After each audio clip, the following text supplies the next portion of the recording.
करना। आज हम स्टार्ट करेंगे यूरालजी यूरिनरी ट्रैक्ट। इससे पहले जो इंस्टीट्यूट थे कि स्यूडोमोनास एरुजिनोसा की पिगमेंट, तो इस तरह है पायोसाइकिल स्यूडोमोनास एरुजिनोसा।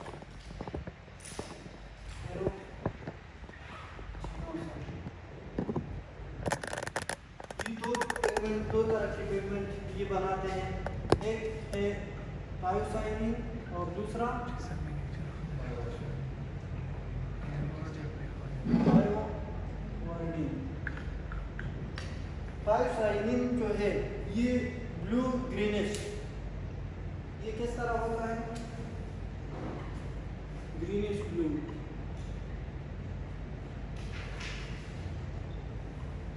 और बायोवार्निन येलो ग्रीन।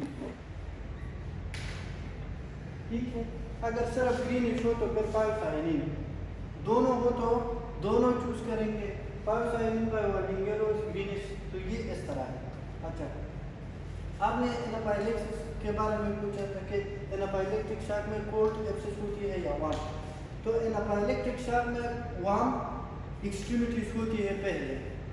अच्छा, इस तरह अगर ये ब्लड वेसल है, ठीक है, ब्लड वेसल है, ब्लड वेसल्स की डायलेट हो जाए इस तरह, तो ब्लड वेसल की कूलिंग होगी, स्टेसिस होगी, तो ब्लड इधर जमा होगी।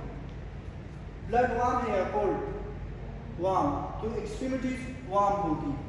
अब ये आगे जो सप्लाई कर देता है आर्गन को, पहले अगर ये वेसल डायलेट हो जाए तो ये इस आर्गन को ब्लड की सप्लाई कम होगी। जब ब्लड की सप्लाई कम होगी तो इधर ब्लड बाद में अर्ली स्टेज में तो वार्म एक्सट्रीमिटीज होगी, बाद में आर्गन को ब्लड की सप्लाई कम होगी, तो ब्लड की सप्लाई कम, ब्लड कम है तो फिर कोल्ड एक्सट्रीमिटी लेट स्टेज में होती है। ठीक है, पहले स्टेज में एक्सट्रीमिटीज वार्म होते हैं, बाद में कोल्ड।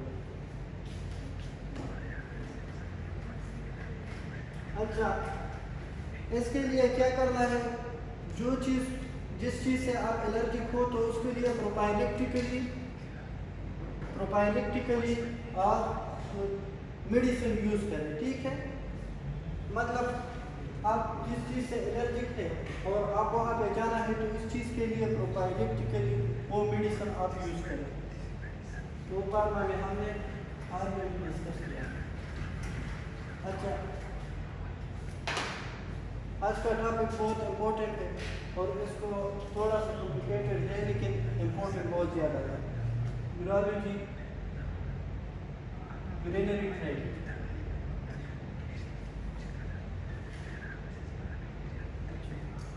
यूरिनरी ट्रैक्ट में हमारे पास होता है किडनी, यूरेटर और यूरिनरी ब्लैडर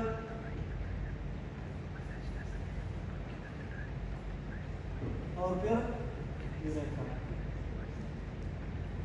ठीक, अच्छा, कुछ कंजेनिटल एब्नॉर्मेलिटी पढ़ लेंगे, इसके बाद बाकी केसेस डिस्कस करेंगे। पहले एक केस लिख ले, 3 year old child brought to the clinic by parents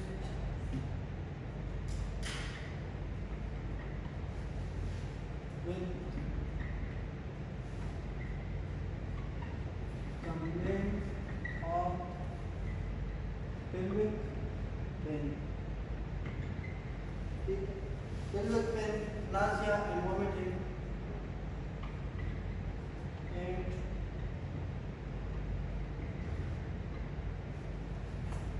and ultrasonography show USG का मतलब है ultrasound, ultrasonography show both kidneys are fused together.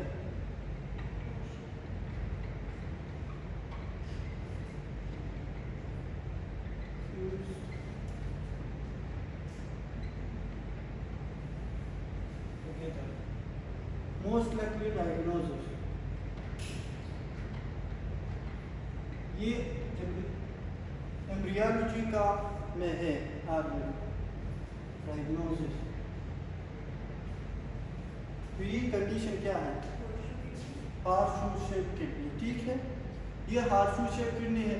ये किस तरह? पहले जब किडनी बनते हैं तो ये पेल्विक रीजन में बनते हैं, सैक्रल रीजन में।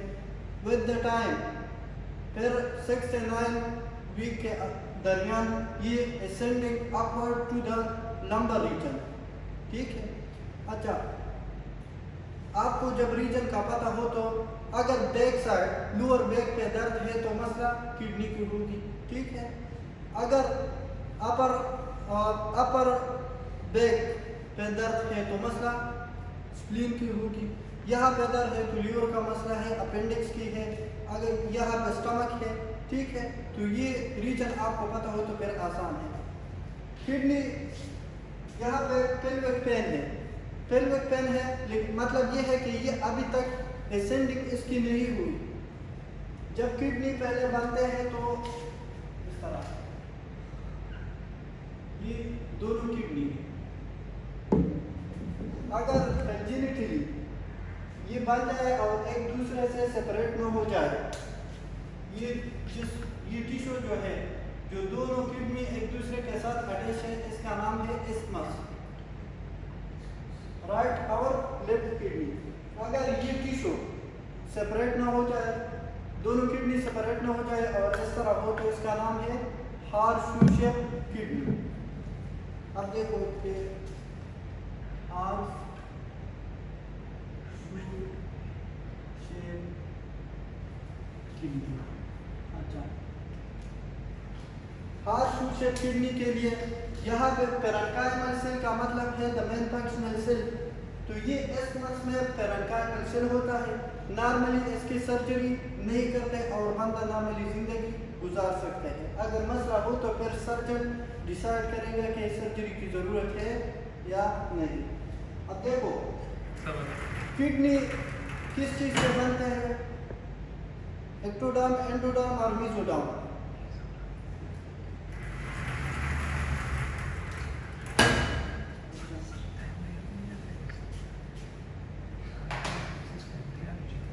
पहले किडनी ओरिजिन देखिए, बहुत इजी तरीके से आपको इसको देखो, फिर आपको पता होगा कि कौन सी आर्गन एंडोडर्मल ओरिजिन है, कौन सी एक्टोडर्मल। तो किडनी की ओरिजिन जो है वो इंटरमीडिएट मेसोडर्म है, मीडिएट मेसोडर्म। हमारे पास थर्ड वीक पे कितने लेयर बनते हैं? 3 लेयर एम्ब्रियोलॉजी में।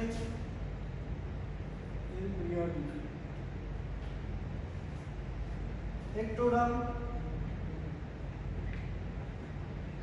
और फिर मेसोडर्म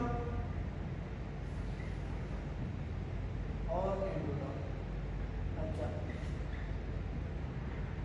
एक्टोडर्म, मेसोडर्म, एंडोडर्म से 2 MCQs तो जरूर आएंगे, 1-2 MCQs। तो देखो जितने भी आउटर पार्ट है, मतलब स्किन आउटर है, नेल्स आउटर है, हेयर आउटर है, आई आउटर है, ईयर आउटर है, तो ये किस चीज से बने होंगी? एक्टो का मतलब है आउटसाइड, तो इसमें लिख दें स्किन, नेल, हेयर और इसके साथ साथ आई, ईयर और brain and spinal cord. Brain, spinal cord, brain, spinal cord और इसके साथ नर्व्स। याद होगी एक्टोडर्म की बस आउटर जितने भी चीजें हैं तो वो एक्टोडर्म, ब्रेन, स्पाइनल कार्ड और नर्व्स एक्सेप्शन है। अब देखो नर्व में हमारे पास 2 किस्म के होते हैं, एक होते हैं सेंसरी और दूसरा है मोटर। तो जो सेंसरी है, सेंसरी प्लस ऑटोनॉमिक, सिंपैथेटिक और पैरासिम्पैथेटिक, ऑटोनॉमिक, और दूसरा है मोटर। मोटर का मतलब है जो मूवमेंट, मसल को सप्लाई, मसल को जो इनर्वेट कर देता है तो वो मोटर है। अब देखो मोटर ये जो है सेंसरी और ऑटोनॉमिक, ये डेरिवेटिव है किस चीज़ की, न्यूरल क्रेस्ट सेल की। एक्टोडर्म में पर ये स्पेसिफिकली एक्टोडर्म न्यूरल ट्यूब से बनते हैं, तो ये न्यूरल ट्यूब से, और ये बनते हैं मोटर न्यूरल क्रेस्ट सेल से। अच्छा ये इस तरह है, ये न्यूरल क्रेस्ट सेल से और ये न्यूरल ट्यूब से। ट्यूब जो होता है तो उसमें पानी बहता है, तो इस तरह मोटर में मोमेंट होती है, तो इस तरह याद रखें न्यूरल ट्यूब और बाकी न्यूरल क्रेस्ट सेल से। ठीक है, अब जिधर भी नर्व हो, मिसाल के तौर पर एसोफेगस में नर्व है, स्टमक, डायफ्राम, पेरिनिक नर्व, जितने भी है तो वो किस चीज एक्टोडर्म की डेरिवेटिव होगी। ठीक है, अच्छा मेसोडर्म के लिए याद रखें, मेसोडर्म ये कॉम्प्लिकेटेड है, इसको आसानी से याद करें इस तरह। मेसोडर्म में कार्डियोवास्कुलर सिस्टम याद रखें, cardiovascular system CVS। Cardiovascular system में हार्ट है, हार्ट, तो कार्डियोवास्कुलर सिस्टम में हार्ट, ब्लड, हार्ट, ब्लड और ब्लड वेसल्स। ठीक है,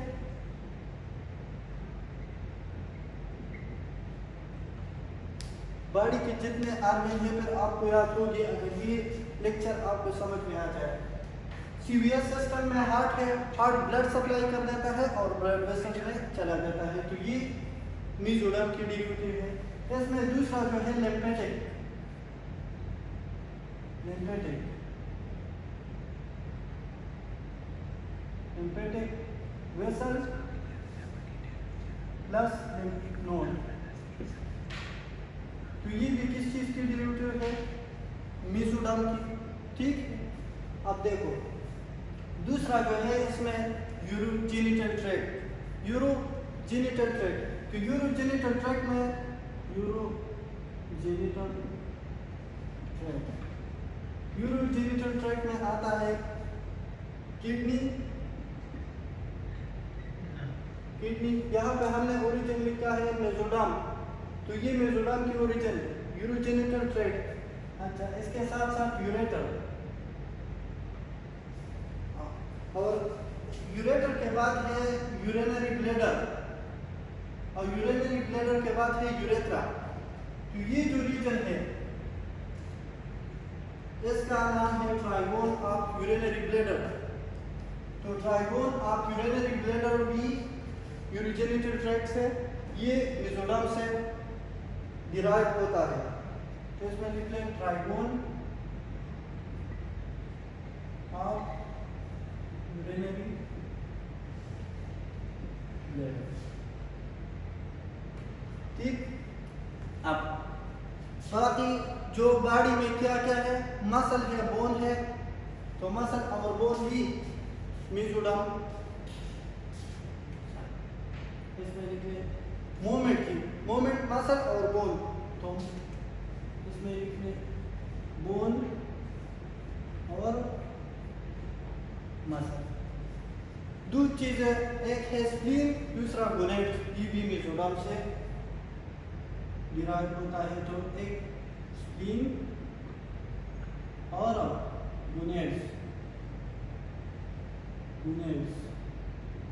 ठीक, ये मेसोडर्मल ओरिजिन है। एक है एंडोडर्म, एंडोडर्म जितने भी रेस्पिरेटरी ट्रैक्ट और digestive tract, mesoderm endodermal origin है। तो ये क्या है, इसमें लिख ले respiratory tract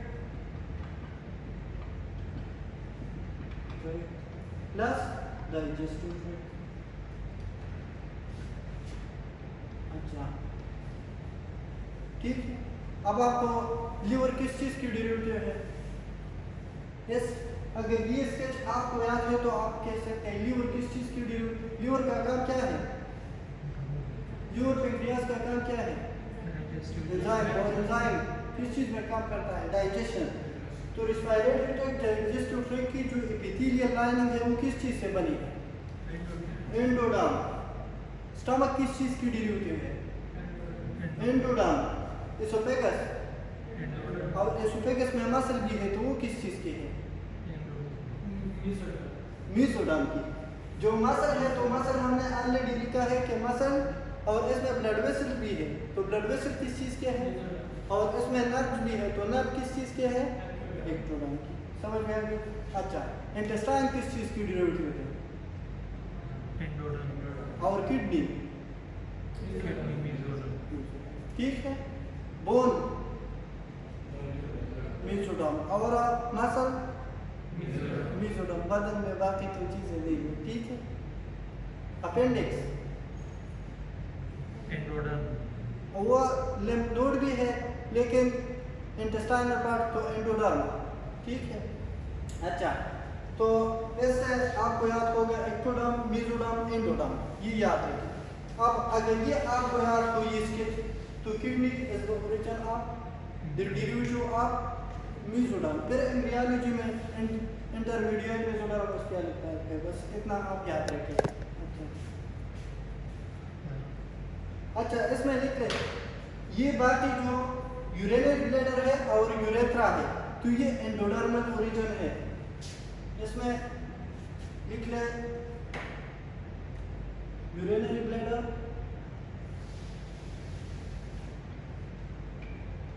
plus urethra. Urogenital tract mesoderm की ओरिजिन है, यूरिनरी ब्लैडर और यूरेथ्रा ये एक एंडोडर्म की डेरिवेटिव है। इसमें यूरिनरी ब्लैडर में ट्राइगोन ऑफ यूरिनरी ब्लैडर वो मेसोडर्म की है। आप देखो इसमें जो ग्लैंस पेनस है वो एक्टोडर्म है, तो वो एक्सेप्शनल क्या है? ग्लैंस पेनस,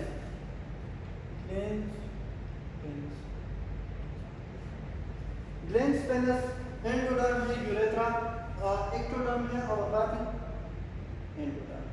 मसल जिधर भी हो तो मसल मेसोडर्म।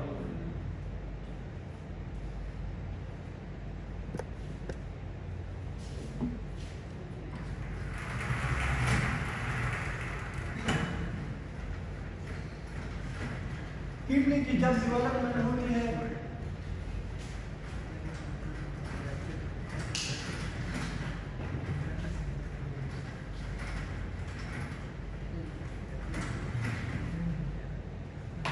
की developmental stages of kidney.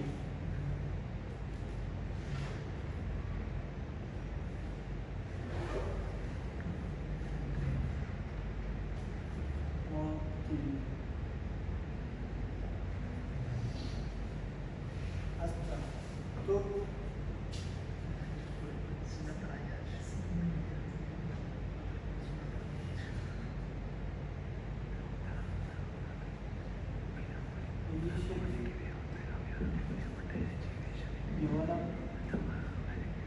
and sacral region, ठीक है। and with time ascent upward to lumbar region।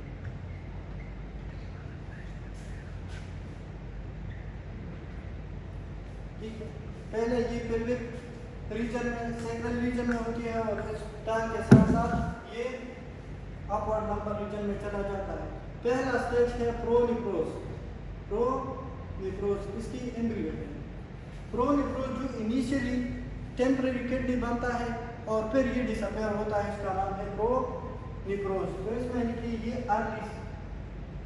Early non functional kidney है। Pronephros non functional kidney, non functional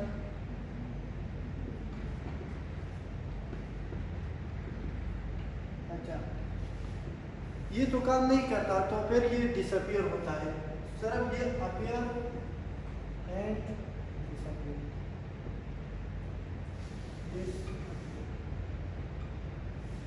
इसके बाद ये टिश्यू कन्वर्ट होते हैं मीजोनेफ्रोस में, मीजोनेफ्रोस में। और मीजोनेफ्रोस टेम्परेरी के लिए है, कुछ वक्त के लिए। तो ये क्या है?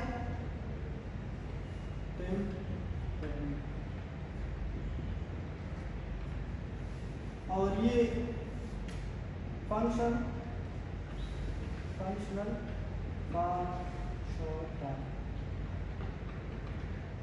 परमानेंट किडनी मेटानेफ्रोस है, मेटानेफ्रोस से परमानेंट किडनी बनती है, मेटानेफ्रोस।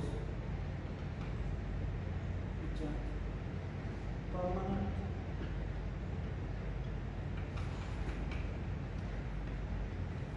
ये परमानेंट किडनी बनते हैं फिफ्थ वीक के, during fifth week, about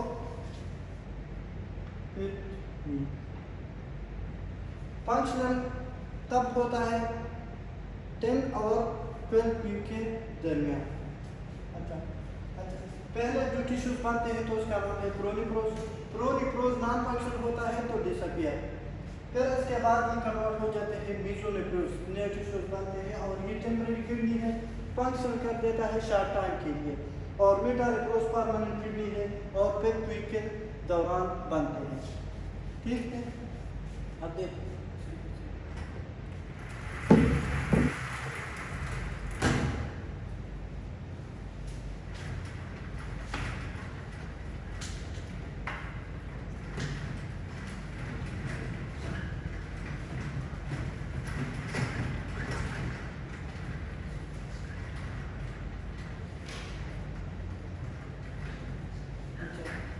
kidney होता है, किडनी लंबर रीजन में होता है T12 और L3 के दरमियान, T12 और L3 के दरमियान किडनी प्रेजेंट होता है। बैक साइड पे एक होता है राइट किडनी और दूसरा लेफ्ट किडनी। तो लेफ्ट किडनी थोड़ा ऊपर होता है या राइट?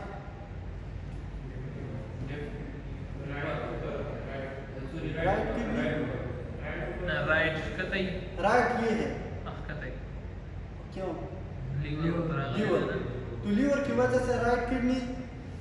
अच्छा, अगर हम इसको ऊपर से देखें तो यहाँ पे क्या है? T11, हाँ, और यहाँ T12, फिर L1 L2 L3।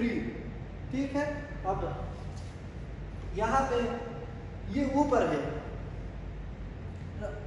Right left kidney ऊपर है, तो लेफ्ट किडनी ऊपर है। तो ये T11 से L2 और L3 के दरमियान L2 लिखे, ये लोकेशन है। और राइट किडनी T12 से L3 तक, तो ये क्या है? Right kidney. अच्छा, पहले जब ये बनता है तो ये सेक्रेट रीजन में होता है इनिशियली।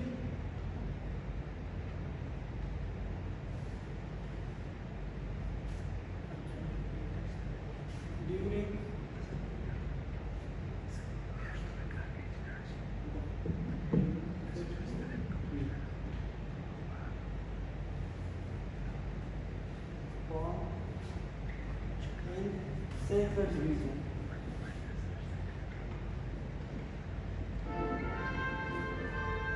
फिर 6 वीक से लेकर 6 से 9 वीक तक इसकी असेंडिंग होती है लंबर रीजन तक। तो इसकी असेंडिंग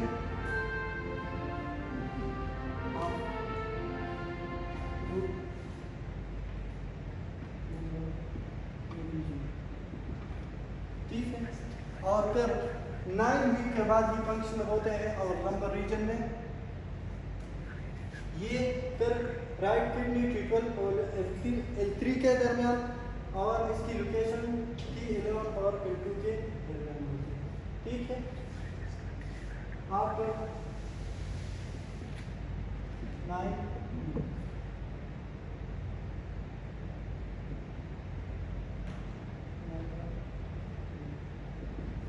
तो ऐसे बहुत से MCQs आ सकते हैं। इसमें इस तरह भी आ सकता है कि 5th वीक में किडनी बनते हैं, फिर उसकी असेंडिंग 6 वीक से 9 वीक तक होती है और आफ्टर 9 वीक लंबर रीजन में होती है। ठीक, अच्छा, ये डेवलपमेंटल हार्शू शेप किडनी हमने पढ़ा।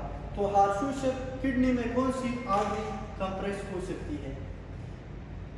अच्छा, एक एनाटॉमी में ब्लड की सप्लाई आसान तरीके से याद रखें, एक होते हैं फोरगट, दूसरा मिडगट, तीसरा हाइंडगट। फोरगट एसोफेगस और स्टमक और ड्यूडेनम फर्स्ट और सेकंड पार्ट, और इसके साथ नीचे यहाँ पे लीवर है और पेंक्रियास है, स्प्लीन है। तो ये सारे के सारे फोरगट में कंसिडर होता है। तो ये सप्लाई कर देता है coeliac trunk. Coeliac trunk is the branch of, ये T12 है, निकली है किस चीज से? एवोटा से, एब्डोमिनल एवोटा से। आप देखो, सीलियक ट्रंक फोरगट सप्लाई कर देता है। फिर उसके नीचे क्या है? Duodenum, ileum, ascending colon, hepatic flexure. ये जो इस तरह जगह है, तो ये हेपेटिक प्लेक्सर है। फिर 2-3 आप ट्रांसफर कोलन, ये सप्लाई कर देता है सुपीरियर मेसेंटेरिक आर्टरी, और इसके नीचे जितने भी है तो वो इंफीरियर मेसेंटेरिक आर्टरी। तो इसमें हार्शू शेप किडनी में कौन सी आर्टरी कंप्रेस हो सकती है? हार्शू शेप किडनी कहाँ पे होती है? Pelvic region, sacral region. तो वो नीचे है, तो कौन सी artery? Inferior mesenteric artery.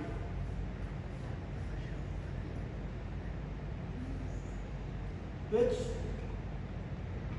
Simple याद रखिए, बस इतना आपको याद हो कि फोरगट, फिर आपको ब्लड सप्लाई आसान है। फोरगट के जितने भी लीवर, स्प्लीन, पेंक्रियास एक्सेट्रा, ये किस चीज में आते हैं? फोरगट की। और किडनी को रीनल आर्टरी की सप्लाई हो गई। अच्छा, which artery compress during horseshoe shape kidney?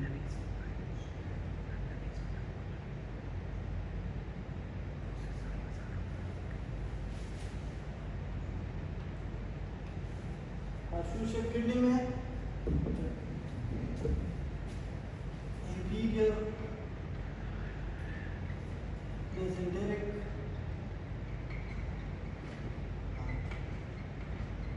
Mesentery का मतलब क्या है? मेसेंट्री इंटेस्टाइन के लिए यूज होता है। पेरिटोनियम लेयर एब्डोमेन, ये जो पेटी लेयर है वो पेरिटोनियम है। अगर वो स्पेसिफिकली स्टमक के इर्द गिर्द है तो वो ओमेंटम कहलाता है। स्टमक में लीवर के साथ कनेक्टेड है ओमेंटम के थ्रू।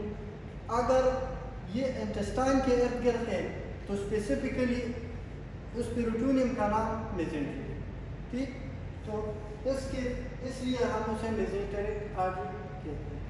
तो inferior mesenteric artery lower hind gut को सप्लाई कर देता है, और ये कंप्रेस हो सकती है किस चीज में? हार्शू शेप किडनी। ये सर्कुलेशन की अगर स्केच बनाते हैं तो 1 घंटे का टाइम उस पर लगेगा।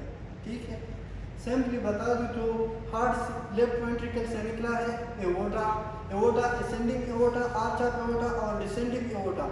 यहाँ पे जो थोरेसिक एवोटा और फिर एब्डोमेन में गई है तो abdominal aorta. Arch of aorta से brachiocephalic artery, common carotid artery, left subclavian artery. ठीक, और असेंडिंग एवोटा से कोरोनरी आर्टरी जो हार्ट को सप्लाई कर देता है। एब्डोमिनल एवोटा से 3 मेन ब्रांचेस निकली है कि वो कौन सी है? सीलियक ट्रंक फोरगट को सप्लाई कर देता है, और मिडगट सुपीरियर मेसेंटेरिक आर्टरी और हाइंडगट इंफीरियर मेसेंटेरिक आर्टरी। फिर जब ये नीचे गई है तो common iliac artery, left common iliac artery और राइट कॉमन इलियक आर्टरी, फिर 2 में मजीद ही डिवाइड होती है, इंटरनल इलियक आर्टरी और एक्सटर्नल लेग को सप्लाई कर देता है और इंटरनल रिप्रोडक्टिव आर्टरी। बस इस तरह। अच्छा, कंजेनिटल एब्नॉर्मलिटीज और कौन हो सकती है? कभी कभार इस तरह होता है कि एक किडनी बनते हैं।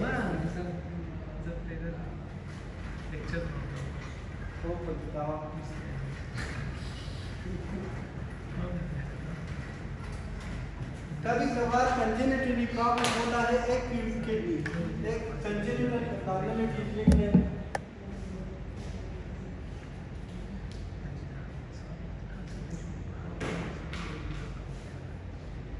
अच्छा, कंजेनिटल एब्नॉर्मलिटी में फर्स्ट हार्शूशियल किडनी,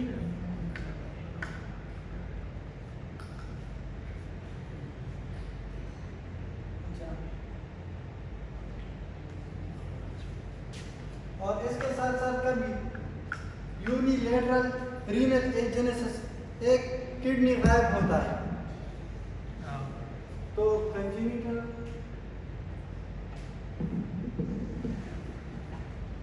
यूनिलेटरल एजेनेसिस, और कभी कभार बाइलेटरल एजेनेसिस, दोनों किडनी नहीं होते। बर्फ आती थी ना। हाँ, कंजेनिटल बाइलेटरल एजेनेसिस, एजेनेसिस ए का मतलब है विदाउट, जेनेसिस का मतलब है फॉर्मेशन।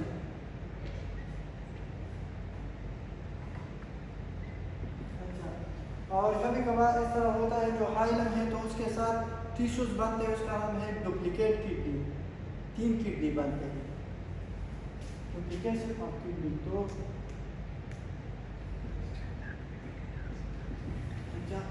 जब ये 3 किडनी ज्यादा काम नहीं करता, ये जो पहले किडनी है उसकी फंक्शन को सप्रेस करता है, ठीक है, उसके फंक्शन को कम करता है, तो डुप्लीकेट किडनी।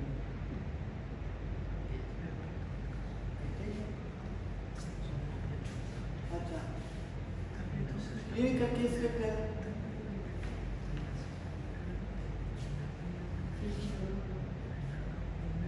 अगर एक चीज भी अपने जगह पे न बन जाए तो कितने मसले हो सकता है।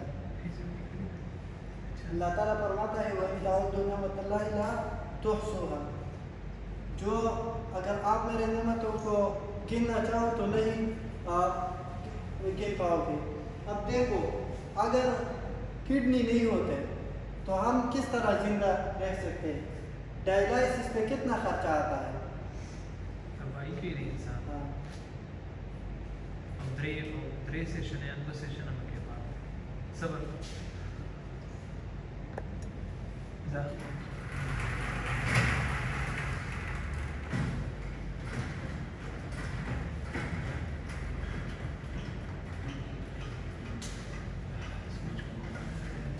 क्लिनिकल केस में कभी कभार इस तरह होता है कि ब्लेडर, जैसे आपको पता हो कि नौ तो करने बता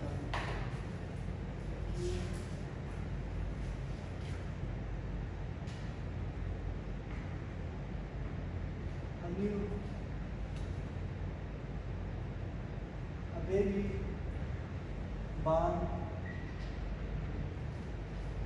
through normal vaginal delivery, NVD का मतलब है नॉर्मल vaginal delivery, डिलीवरी सिम्प्लिसियोटमी और सी सेक्शन के थ्रू भी हो सकते हैं। तो ये क्या है, नॉर्मल वेजाइनल डिलीवरी। अगर वेजाइना में कट लगाए तो इसका छोटा ऑपरेशन कह सकते हैं, उसका नाम सिम्प्लिसियोटमी है। और सी सेक्शन को बड़ा ऑपरेशन, सिजेरियन सेक्शन, जो बड़ा ऑपरेशन होता है वो सिजेरियन। तो नॉर्मल वेजाइनल डिलीवरी। अच्छा, अब ये भी मान लो normal vaginal delivery in the labour room,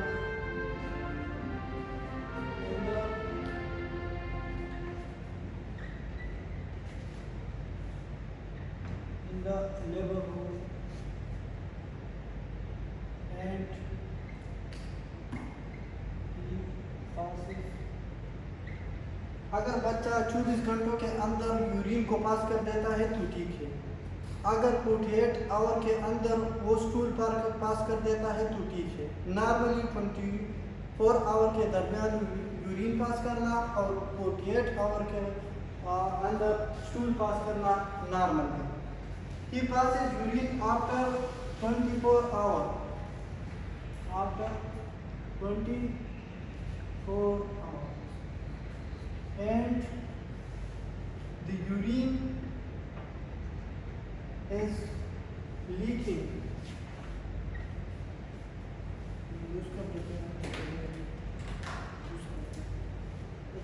Urine is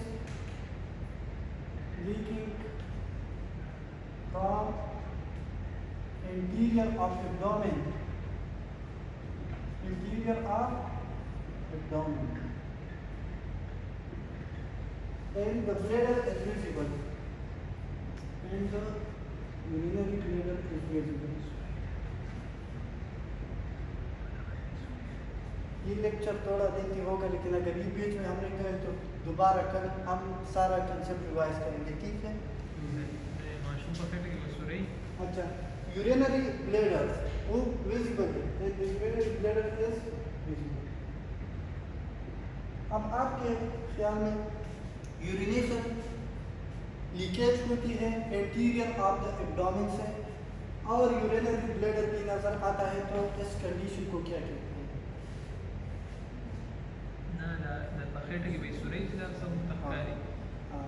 कभी कभार कंजेनिटली इस तरह होता है कि जो ब्लैडर की इंटीरियर साइड है वो क्लोज नहीं होते और इंटीरियर एब्डोमिनल वॉल भी क्लोज नहीं होते, तो इसकी वजह से ये यूरिनरी ब्लैडर अगर क्लोज ना हो जाए और इंटीरियर एब्डोमिनल वॉल, तो फिर लीकेज ऑफ यूरिन की किस चीज़ से? Interior of abdominal wall. तो इसका नाम है ब्लैडर एक्सोट्रोपी। ब्लैडर एक्सोट्रोपी। अच्छा, ब्लैडर एक्सोट्रोपी के लिए हम किस तरह पर ट्रीटमेंट करेंगे? यहाँ पे closure interior abdominal wall close नहीं है और यूरिनरी ब्लैडर की इंटीरियर साइड, तो हम रिकंस्ट्रक्शन सर्जरी और मेरी साथ हैं, ठीक है? तो इसके लिए रिकंस्ट्रक्शन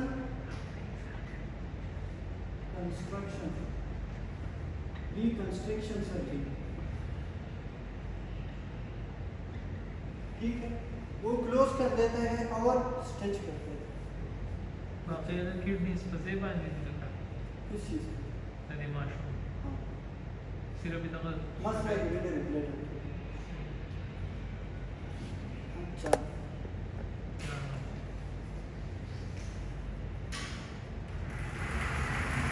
ये क्लियर करके इम्पोर्टेंट है, इसको देखिए। फिर किडनी की जो पेशेंट हो तो आप अच्छे तरीके से डायग्नोज कर सकते हैं।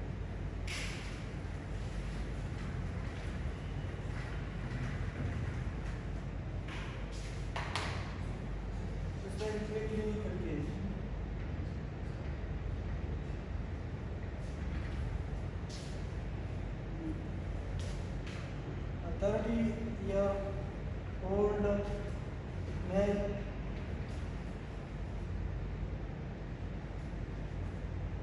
presented to the clinic. They are presented to the emergency. Severe intense line pain. Severe intense line pain. अच्छा, loin pain, kidney pain, flank pain, lower back pain, ये सारे के सारे सेम हैं। Loin pain, flank pain, kidney pain, lower back pain. तो इसमें लिख रही ये चीज़ें हो तो फिर मसला किस चीज़ में होगी? किडनी। मसला लाइन पेन, इसमें लिख रहे प्लांट पेन और kidney pain, lower back pain, lower back. कुछ साइन होते हैं वो हम पढ़ेंगे, मिसाल के तौर पर यहाँ पे दर्द है, एपिगैस्ट्रिक रीजन में दर्द है और वो लेफ्ट शोल्डर की तरफ जाता है, तो इस चीज़ की मसला होगी। स्प्लीन की, Kehr sign, Murphy sign, cholecystitis, वो जो पेन जिधर रिलेट होता है तो इससे हम पता चला सकते हैं कि मसला क्या है, वो हम बाद में पढ़ेंगे। यहाँ पे इंटेंस लाइन पेन है और इसके साथ साथ pure chest and rigor, pure oliguria, oliguria का मतलब है less urine, pure chill and CS urine, CS show fossil and epithelium.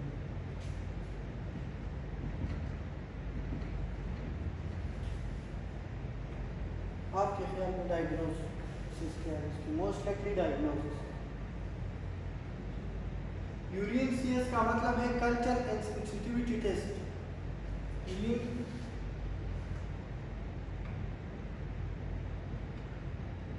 Culture and sensitivity,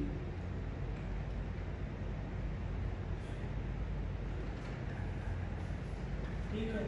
उस पर पर्सन है और एपिथेलियल सेल है। मतलब एक बात तो याद रखिए कि मसला कहाँ पे है। इससे आपको पता चलता है लॉइन पेन है तो किडनी में मसला है, ठीक है। अब देखो ओलिगोरिया है तो वो किडनी में मसला है तो ओलिगोरिया। प्योर है चिल राइगर, तो प्योर चिल बैक्टीरिया की वजह से होती है, इन्फेक्शन की वजह से होती है। अब यूरिन कल्चर शो बस भी बैक्टीरिया और इन्फ्लेमेशन की वजह से होती है। तो ये है एक्यूट पाइलोनेफ्राइटिस, एक्यूट पाइलोनेफ्राइटिस। देखो यूरिन टेस्ट आप इस तरह चेक करेंगे। एक्यूट पाइलोनेफ्राइटिस का मतलब है inflammation of the kidney and pelvis, ठीक है। पेल्विस किडनी के अंदर है, नेफ्रॉन के बाद जो इंटरस्टिशियल सेल है उसकी इन्फ्लेमेशन और पेल्विस को एक्यूट पाइलोनेफ्राइटिस कहते हैं।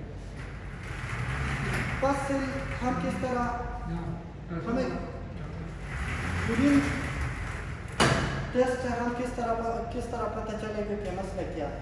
तो इस टेस्ट को गौर से देखें।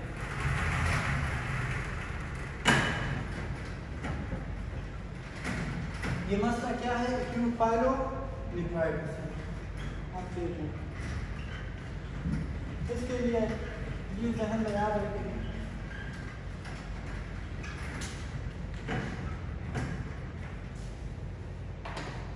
यूरिन टेस्ट किया आपने और इसमें लिखा है रिपोर्ट, इसमें लिखे रिपोर्ट और फाइंडिंग।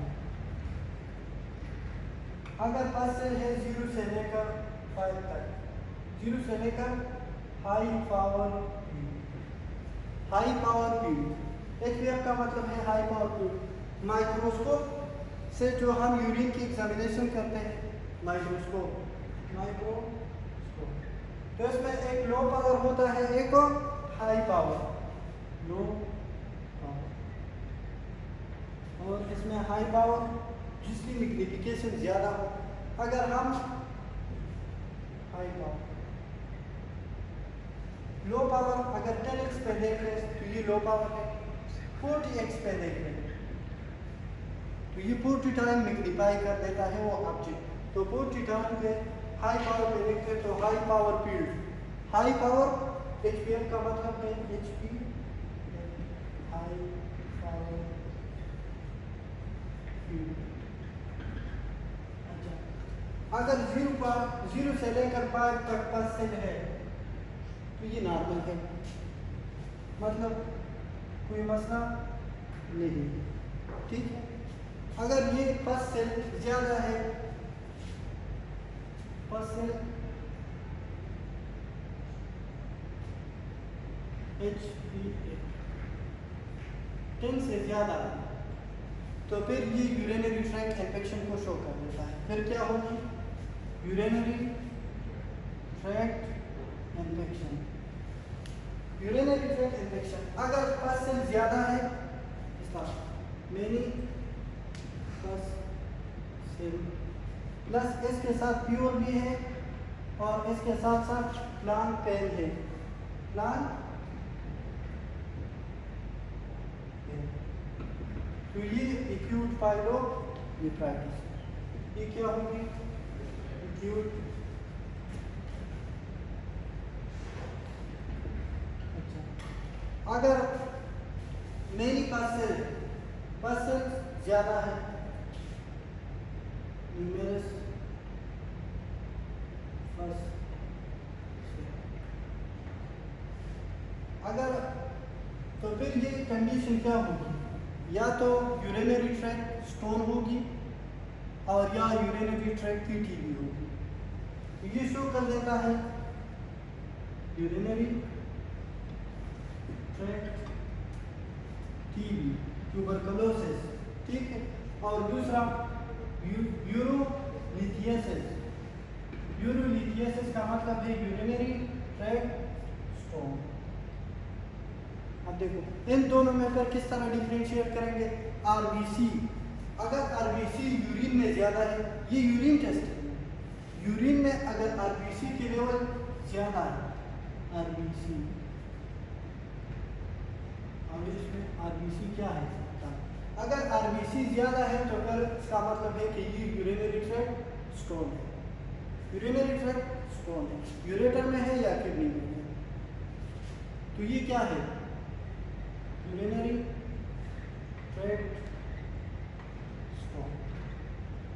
और यहाँ पे अगर आरबीसी कम है, यूरिन में आरबीसी के लेवल कम है, तो फिर टीबी है, यूरिनरी ट्रैक्ट के साथ यूरिनरी। अच्छा, ये ज़्यादातर जो यूरिनरी ट्रैक्ट इन्फेक्शन होती है,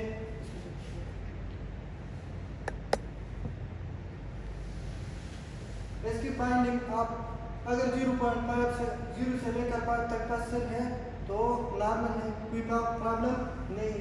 10 से % ज़्यादा है तो यूरिनरी ट्रैक्ट में इन्फेक्शन है, यूरिनरी ट्रैक्ट में इन्फेक्शन है और इसके साथ प्योर है, प्लांट पेन भी है, तो एक्यूट पाइलोनेफ्राइटिस। और % ज़्यादा है तो फिर या तो यूरिनरी ट्रैक्ट इन्फेक्शन होगी, टीबी होगी, या यूरोलिथियसिस, यूरिनरी ट्रैक्ट स्टोन होगी। आरबीसी ज़्यादा है यूरिन में तो यूरिनरी ट्रैक्ट स्टोन, कम है तो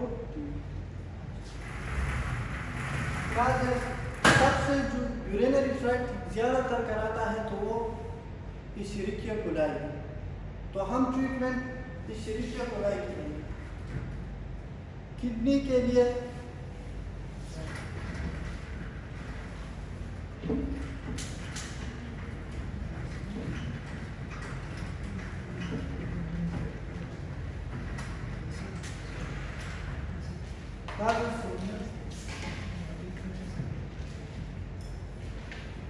एक्यूट पाइलोनेफ्राइटिस या यूरिनरी ट्रैक्ट इन्फेक्शन की जो ज़्यादातर काज है तो ये इशरिकिया कोलाई, कोलाई, ठीक है। 90% ये इशरिकिया कोलाई की वजह से होती है, बाकी बैक्टीरिया की वजह से भी हो सकती है, सेप्रोपाइटिस,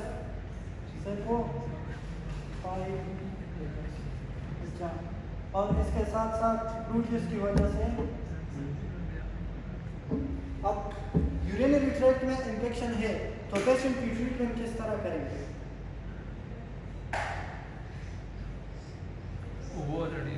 अच्छा, सेप्रोफ्लैक्सिन बेस्ट, सेप्रोफ्लैक्सिन इशरिकिया कोलाई के लिए बेस्ट है। इसके साथ साथ पहले किडनी का मसला है तो ट्रीटमेंट में हम प्लेंटी फ्लूइड का इस्तेमाल,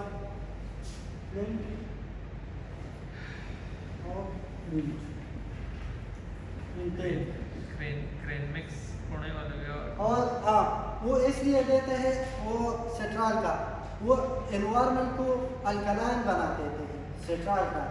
तो दूसरा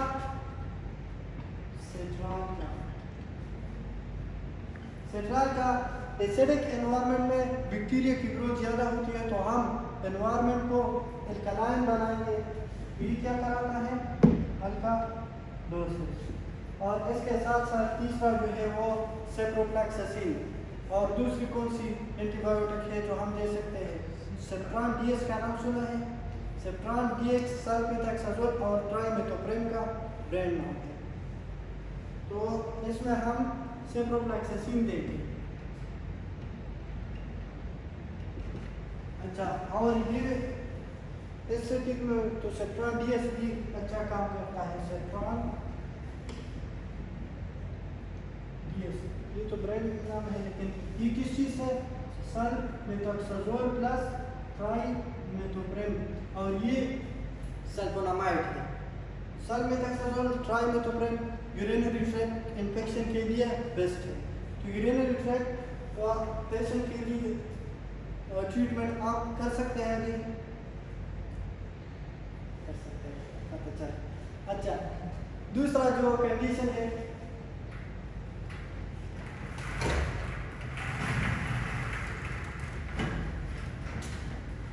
ये इम्पोर्टेंट है।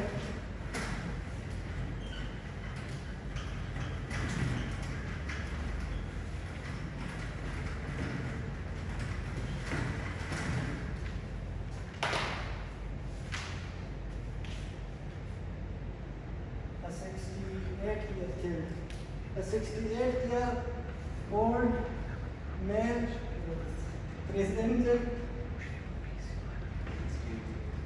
presented to the with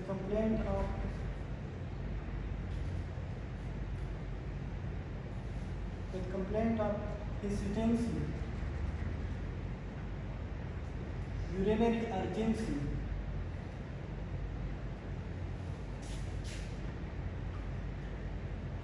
or incomplete emptying of bladder, and weak urine flow। Urine की जो स्ट्रीक है वो वीक है। Weak urine flow. अच्छा, हेसिटेंसी का मतलब है जो to start urine, delay to start urine, तो यूरिन को स्टार्ट नहीं कर सकते हैं, तो इसका मतलब है हेसिटेंसी। यूरिनरी अर्जेंसी का मतलब है जो बार बार डिजायर करते हैं यूरिन करने की। Incomplete emptying of bladder, incomplete emptying of, जो यूरिनरी ब्लैडर है वो कंप्लीट एम्प्टी नहीं होते और यूरिन फ्लो भी कम है। तो आपके ख्याल में इसकी डायग्नोसिस इसमें लिख लें, most likely diagnosis. Differential diagnosis वो हो सकते हैं जैसे आप पता चला सकते हैं कि ये भी हो सकता है, ये भी हो सकता है। तो डिफरेंशियल डायग्नोसिस तो मैं आपको बताता हूँ। Diagnosis DD. अच्छा, डिफरेंशियल डायग्नोसिस 4 मैं बताऊंगा और इसमें आप सेलेक्ट करें। यूरेथ्रल स्ट्रक्चर, दूसरा जो है प्रोस्टेट कैंसर, और तीसरा प्रोस्टाइटिस, और चौथा बिनाइन प्रोस्टेटिक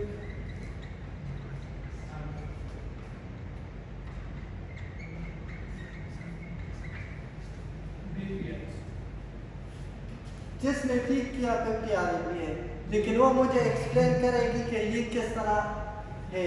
अच्छी आंसर जिसने दिए तो फिर क्या नहीं एक्सप्लेनेशन की।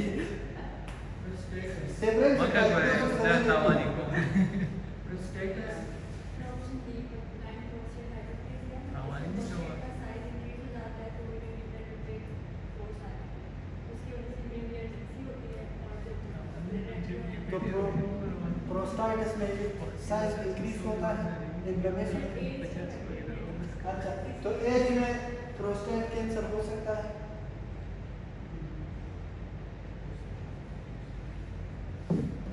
प्रोस्टेट कैंसर मेलियस में हो सकता है। Benign prostatic hyperplasia, प्रोस्टाइटिस urethral structure की हो सकता है।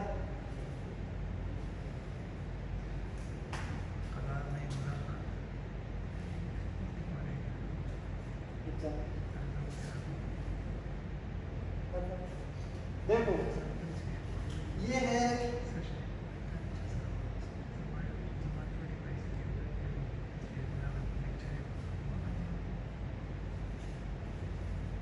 ये तीनों डिफरेंशियल डायग्नोसिस है, लेकिन आप ये बताएं कि अच्छा बिनाइन प्रोस्टेटिक हाइपरप्लेजिया है ऑप्शन, लेकिन ये बात ही क्या हो रहा है जिसने ठीक किया।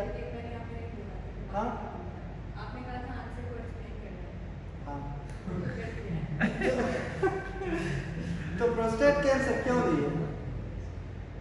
सिर्फ हिस्ट्री के हवाले से हमें ये बताया जाता है। नहीं, इस एज में प्रोस्टेट कैंसर हो सकता है, दोनों ज़्यादातर चांसेस इस मैच में प्रोस्टेट कैंसर की है। सर आपने बोला था जो आंसर देना उसको एक्सप्लेन करें, बाकी कहाँ से आया? नहीं तो लेकिन मैं डिफरेंशियल डायग्नोसिस की पूछा। बड़ा मजा से तुम्हारी वक्त हो गया।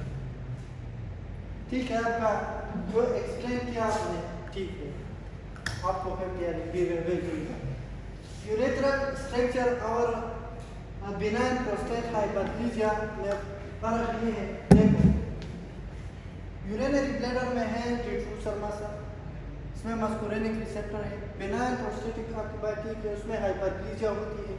अब देखो यूरेथ्रल स्ट्रक्चर, ये यूरिनरी ब्लैडर है, यूरिनरी ब्लैडर के बाद यूरेथ्रा है। हाँ यूरिनरी ब्लैडर के बाद क्या है? यूरेथ्रा। और ये इसमें यूरेथ्रल स्फिंक्टर है। ये क्या है? Urethral sphincter. ये यूरेथ्रा के इर्द गिर्द दोनों साइड पे क्या है? प्रोस्टेट ग्लैंड, और प्रोस्टेट ग्लैंड का काम है प्रोस्टेटिक सिक्रीशन। वो हम ऊपर में ये इसके पिक्चर में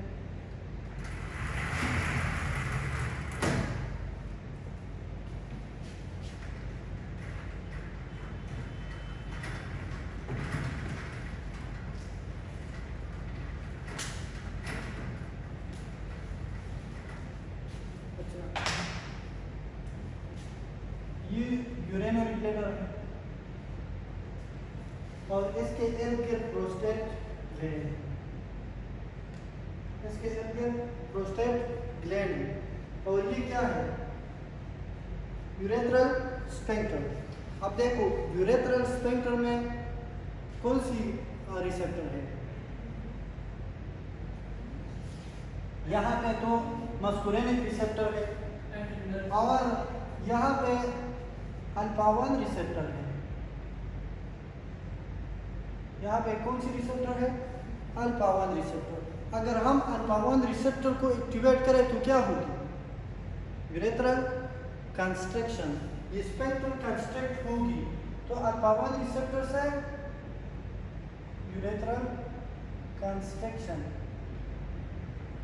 अच्छा, और हम अगर ये एक्टिवेशन की वजह से तो अल्फा-1 एगोनिस्ट, अगर हम अल्फा-1 इंटरगोनिस्ट दे दें तो फिर रिलैक्सेशन होगी। अब देखो ये जो आंसर है यूरेथ्रल स्ट्रक्चर, यहाँ पे इस केस को देखे अगर हिस्ट्री ऑफ ट्रॉमा है, ट्रॉमा की हिस्ट्री है, अच्छा इन्फेक्शन की हिस्ट्री है नहीं है, तो यूरेथ्रल स्ट्रक्चर तो नहीं है। ये अगर कोई ट्रॉमा हो जाए और इसमें ये टिश्यू की स्कारिंग हो जाए, उसकी वजह से इसकी स्ट्रक्चर हो जाए, तो इसमें हिस्ट्री तो ट्रॉमा वगैरह के लिए है, तो urethral structure is not correct. Prostate cancer weight loss है, इसमें कैंसर में वेट लॉस होती है, तो वेट लॉस नहीं है तो प्रोस्टेट कैंसर नहीं। प्रोस्टाइटिस, इसमें पेन है, पेन है, पेन नहीं है तो इन्फ्लेमेशन में तो पेन होती है, तो प्रोस्टाइटिस नहीं है, तो the best option is benign prostatic hyperplasia.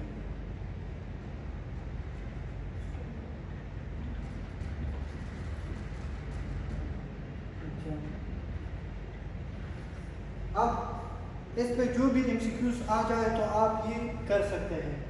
Urethral structure में ट्रॉमा की हिस्ट्री होगी, हाँ, प्रोस्टेट कैंसर में वेट लॉस होगी, प्रोस्टाइटिस में पेन होगी, तो ये तो पेनलेस है, इसमें पेन मेंशन नहीं है, तो बिनाइन प्रोस्टेटिक हाइपरप्लेजिया। अच्छा, इसके लिए हम कौन सी ड्रग देंगे?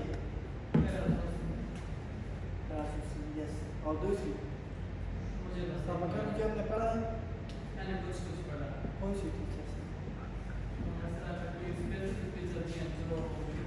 माशाल्लाह आपको बहुत पता है। अच्छा इसके लिए हम ये अल्फावन एकोनिस लेंगे या अल्फावन एंटागोनिस्ट। ये बेनाइन हाइपरप्लेजिया है प्रोस्टेट की, तो प्रोस्टेट यूरेथ्रा कंस्ट्रिक्ट किया है, कंप्रेस किया है, तो यूरेथ्रल स्फिंक्टर को हम रिलैक्स करेंगे। तो रिलैक्स करने के लिए हम क्या देंगे?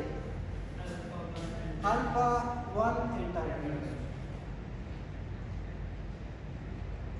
ठीक है, अल्फा 1 एंटागोनिस्ट की ड्रग कौन कौन सी है? टामसोलिसिन, राजोसिन,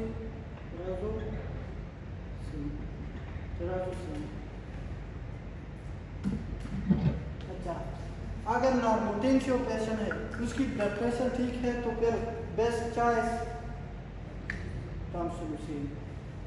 नॉर्मोटेंशियो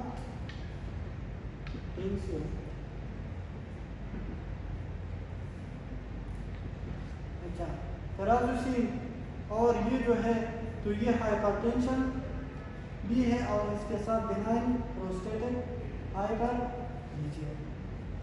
अब ये बेनाइन प्रोस्टेटिक हाइपरप्लेजिया ये जो है ना, ये अल्फा 1 एंटागोनिस्ट है, तो यूरेथ्रल स्फिंक्टर को रिलैक्स करेंगे और इसकी वजह से क्या होगी? यूरिन पास होगी। ठीक है, अब इसके लिए हम चेक करते हैं प्रोस्टेट के लिए, प्रोस्टेट स्पेसिफिक एंटीजन और प्रोस्टेट इसके लिए चेक कराते हैं इस चीज को PSA, prostate specific antigen.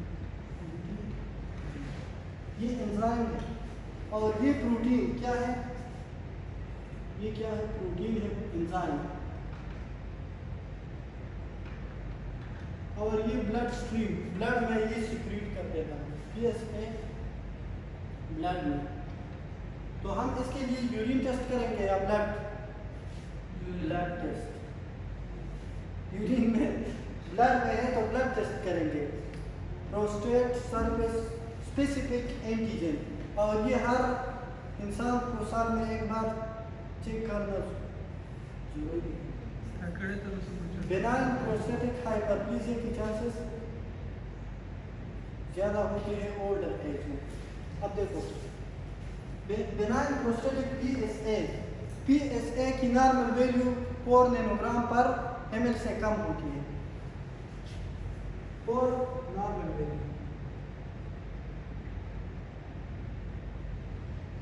Value PSA prostate specific antigen. अगर ये 4 नैनोग्राम पर ml से कम है तो ठीक है। अगर ये 10 से ज़्यादा है और 4 से लेकर 10 नैनोग्राम पर ml, ये बॉर्डर लाइन है, तो हो सकता है 10 से ज़्यादा है। अगर 10 नैनोग्राम पर ml इससे ज़्यादा हो तो फिर ये कंडीशन डिफरेंशियल डायग्नोसिस हो सकती है। ठीक है, अब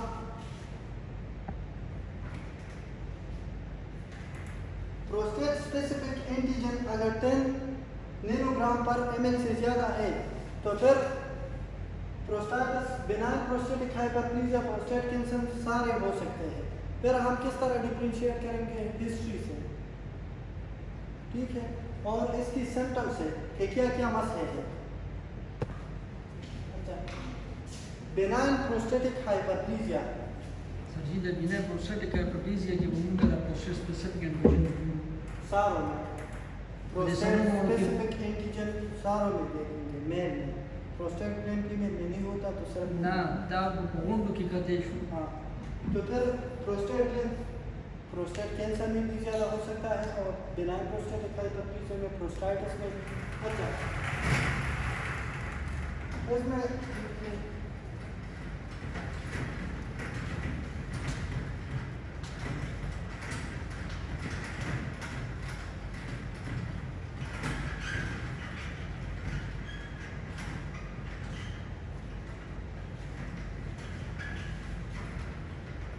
प्रोस्टेट ग्लैंड की ये प्रोस्टेट ग्लैंड यूरिनरी ब्लैडर है, ये यूरेथ्रा है और इसके इर्द गिर्द प्रोस्टेट ग्लैंड। तो प्रोस्टेट ग्लैंड को देखें, हिस्टोलॉजी इसकी इस तरह है। इसकी जो यूरेथ्रा के ये सेंट्रल पार्ट जो है इसका नाम है ट्रांजिशनल जोन। तो ये क्या है? Transitional zone.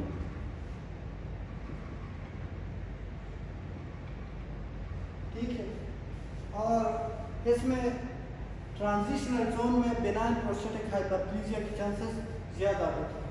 तो मोस्ट कॉमन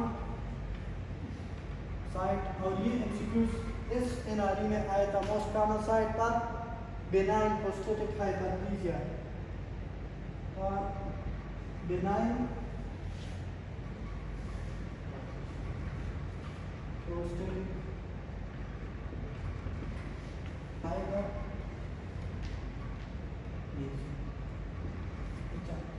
ये इस तरह है, ये ट्रांजिशनल जोन यहाँ पे है।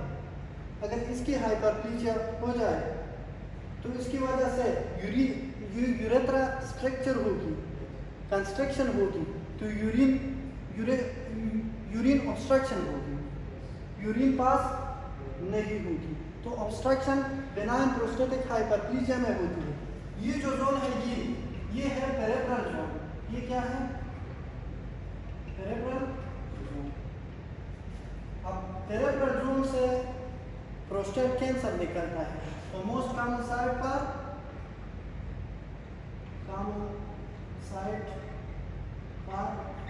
Prostate cancer. ठीक है, अब ये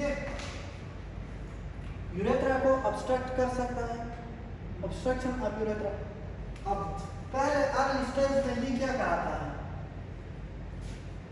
अच्छा, इसमें ये एक्सक्यूज लिखते हैं, why prostate cancer usually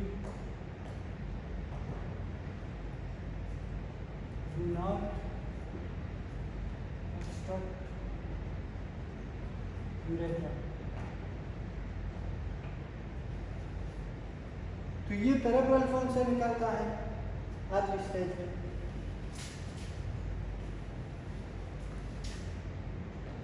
peripheral